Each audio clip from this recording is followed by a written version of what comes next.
Allora, siamo qui con Stefania Lena. Ciao Stefania. Ciao.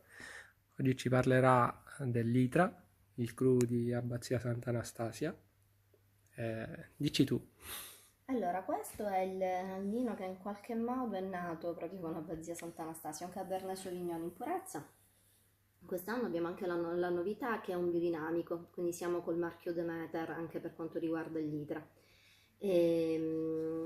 Questo è il vino di cui se n'è innamorato, è nato con la consulenza che abbiamo avuto con Giacomo Takis, diciamo è stato si è innamorato di quest'uva e come ha detto lui l'ha fatta diventare vino, è stato effettivamente così.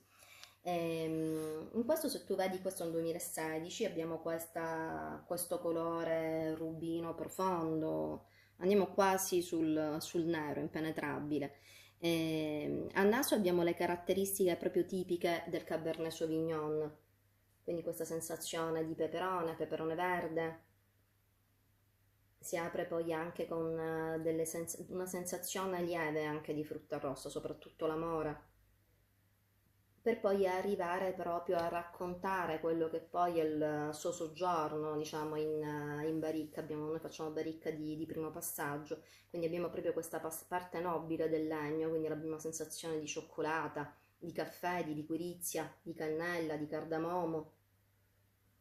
Quindi è un vino che è estremamente complesso ed è divertente da tenere prima nel bicchiere perché continua mano a mano a raccontarsi. Più passa il tempo e più si racconta.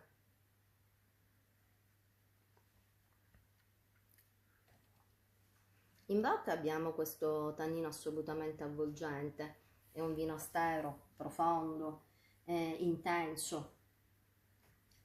Questo è un vino che possiamo divertirci un pochino ad abbinarlo un po' su tutto, possiamo avere dall'accostamento classico con la carne rossa, oppure se vogliamo restare nelle Madonie ci andiamo a utilizzare il maialino nero dei Nebrodi, no? Ha un tagliere anche di formaggi e di salumi, soprattutto formaggi stagionati.